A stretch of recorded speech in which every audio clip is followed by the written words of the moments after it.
हनुमान जी महाराज की मीठी वाणी सुनकर बहुत रामचंद्र भगवान प्रसन्न हुए और भगवान श्री राम कहते हैं, ऐसी वाणी से शत्रु का भी हृदय बदल जाता है। वाणी का भी एक प्रभाव होता है, शत्रु का भी हृदय बदल जाता है। हमारे स्वामीनारायण संप्रदाय में एक मुक्तानंद स्वामी थे और मुक्तानंद स्वामी की कथा सुनकर बहुत लोग कथा सुनने के लिए आते थे। स्वामी इतनी मीठी मधुरी भाषा में रामायण की कथा करते थे। तो आप सब जानते हैं कि कोई भी आदमी की प्रगति होती है, उन्नति होती है, तो ईर्ष्यालु लोग समाज में अपनी अपनी जाति में नात में होते ही है। तो कोई 3-4 लोग मुक्तानंद स्वामी को मारने के लिए आए। स्वामी को पता चल गया कि मारने के लिए आए हैं, तो स्वामी सामने गए और जाकर प्रणाम किया और कहते हैं, पधारिए पधारिए, हमारे आश्रम में पधारिए। आप तो साक्षात भगवान विष्णु के पार्षद है, आपके चरण पगले हमारे आश्रम में हुए, हमारा आश्रम पावन बन गया।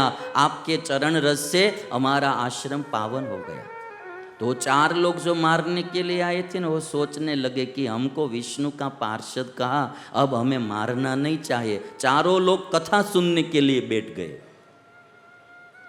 तो ये वाणी का प्रभाव होता है और इसीलिए कड़वी वाणी से घर में झगड़ा भी बढ़ जाता है, मीठी वाणी से सुहृद भाव प्रेम बढ़ता है। हनुमान जी महाराज की वाणी सुनकर श्री राम कहते कि लक्ष्मण, ऐसा दूत जिसके पास होगा उसका सब कार्य अपने आप सिद्ध हो जाता है। इतने प्रसन्न हुए भगवान श्री राम। और तब लक्ष्मण जी हनुमान जी के साथ बातचीत करने लगे। लक्ष्मण जी कहते कि हम भी सुग्रीव से मिलने के लिए ही यहाँ आए हैं, हम भी उसके साथ मित्रता करना चाहते हैं। और सुग्रीव से मिलने की हमें प्रेरणा मिली थी। और जब लक्ष्मण जी ने इतनी बात कही, तब हनुमान जी अपने मूल स्वरूप में आ गए हैं। और हनुमान जी को जब पता चला कि ये अयोध्या के राजा दशरथ के पुत्र राम है, हनुमान जी को स्मरण हो आया कि जो भगवान अवतार लेने वाले थे और हम सब देवताओं के अंश के रूप में इस पृथ्वी पर आए हैं, जिन भगवान ने अवतार लेने की बात कही थी, वही भगवान श्री राम आज यहाँ पधारे हैं। और जब पता चला हनुमान जी महाराज को ये भगवान है, और तब हनुमान जी महाराज आनंद में आ गए। हनुमान जी महाराज का हृदय भाव से भर गया। कहते हैं लोग जिसे राम का दीवाना, छम छम नाचे देखो वीर हनुमाना। और पता जब चलता है, और जब आदमी को जो प्रिय व्यक्ति है उसका मिलन हो जाता है और पता चलता है कि यही हमारे प्रभु राम है, तो हनुमान जी इतने आनंद में आकर नाचने लगे हैं, भावातुर बन गए। हनुमान जी महाराज भगवान श्री राम और लक्ष्मण जी को अपने कंधे पर बिठाकर फिर सुग्रीव के पास ले गए हैं। रामायण में लिखा, भगवान श्री राम और सुग्रीव ने दोनों ने मित्रता की है और अग्नि की साक्षी में मित्रता की है। शादी तो अग्नि के साक्षी में होती है।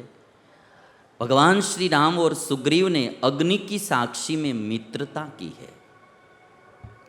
और सुग्रीव ने अपना वृत्तांत सुनाया है कि मेरा भाई वाली, हम दोनों में बहुत प्रीति थी, दोनों भाइयों में। एक दिन मायावी नाम का दानव और वाली दोनों के साथ युद्ध हुआ। मायावी दानव ने रात्रि में आकर वाली को ललकारा युद्ध के लिए, और वाली रात्रि को ही युद्ध करने के लिए चल पड़े। हमने वाली को रोका, फिर भी वह युद्ध करने के लिए चला। मैं भी मेरे भाई के पीछे पीछे गया, सुग्रीव कहता है। हम दोनों को देखकर वो जो मायावी दानव था वो पृथ्वी में एक भूइहरा में घुस गया पृथ्वी में एक भोईहरा, उसमें वो घुस गया, गुफा में चला गया। मुझे बाहर खड़ा रखकर वाली उसके पीछे पीछे गया। भोईहरा में वाली भी गया और 1 वर्ष व्यतीत हो गया। दोनों में से कोई बाहर नहीं आए, दानव भी नहीं आया और वाली भी नहीं आया। सुग्रीव कहते कि मैं तो बाहर खड़ा था। 1 वर्ष बाद रक्त की धारा गुफा में से बाहर आई।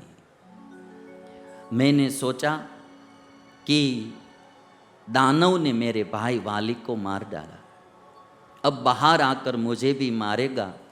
तो मैंने बहुत बड़ा पत्थर लेकर गुफा के द्वार पर रख दिया और मैं राज्य में आ गया।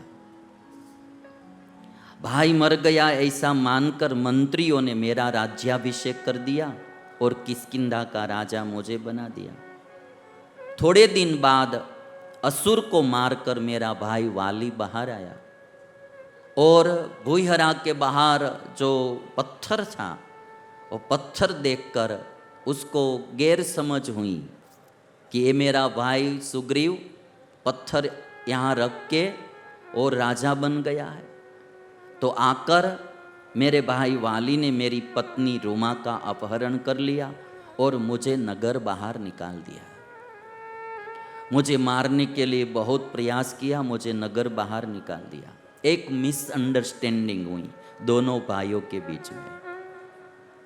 सुग्रीव ने ऐसा समझा कि वाली मर गया और इसलिए पत्थर रख के आ गया था, और वाली ने ऐसा समझा कि ये मुझे यहाँ गुफा में ही रखना चाहता था और वो राजा बन जाना चाहता था, और इसीलिए दोनों भाई में मिसअंडरस्टैंडिंग हो गई। कभी कभी परिवार में भी, परिवार के सभ्यों में इस तरह से मिसअंडरस्टैंडिंग हो जाती है। गलती होती नहीं है, गलती हम मान लेते हैं कि इन्होंने ऐसा कार्य किया तो उसका ऐसा भाव होगा, इसलिए ऐसा कार्य किया। हम मान बहुत लेते हैं, ऐसा होता नहीं है। आज सुग्रीव और वाली में जो अनबन हुई उसमें सबसे बड़ी बात मिसअंडरस्टैंडिंग थी। और कभी कभार ऐसा होता है, गलती होती नहीं है, हम मान लेते हैं। कभी कभार पति पत्नी में भी ऐसी मिसअंडरस्टैंडिंग होती है, शंका कुशंकाएँ होती ही रहती है और फिर संबंध बिगड़ते जाते हैं। थोड़ा पक्का कर लेना चाहिए, ऐसे ही मन में शंका कुशंका करके संबंध बिगाड़ना नहीं चाहिए। आज दोनों भाई में ये बात हुई तो भगवान श्री राम ने कहा कि तो फिर वाली तुझे मारने के लिए यहाँ ऋष्यमुख पर्वत पर क्यों नहीं आता है?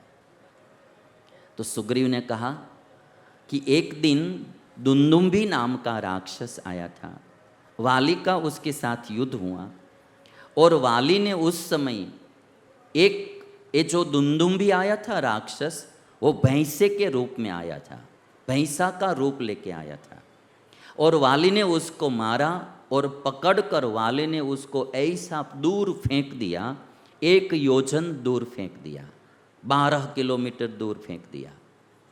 और बाण मारा हुआ वो जो भैंसा था उसको जब फेंका तो नीचे ऋष्यमुख पर्वत के नीचे मतंग ऋषि का आश्रम था जहाँ शबरी रहती थी। वो मतंग ऋषि के शरीर पर भी रक्त के छींटे पड़े और उनके आश्रम में भी रक्त के छींटे पड़े।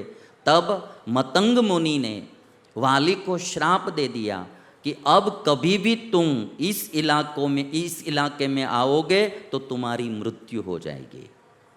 और इस इलाके में ये ऋष्यमुख पर्वत है और इस पर्वत पर वाली कभी नहीं आ सकता है, इसलिए मैं मेरी जान बचाने के लिए इस पर्वत पर रहता हूँ। रामचंद्र भगवान ने कहा कि तुम अब चिंता मत करो, मैं वाली को मारूंगा। वाली तो बहुत समर्थ था।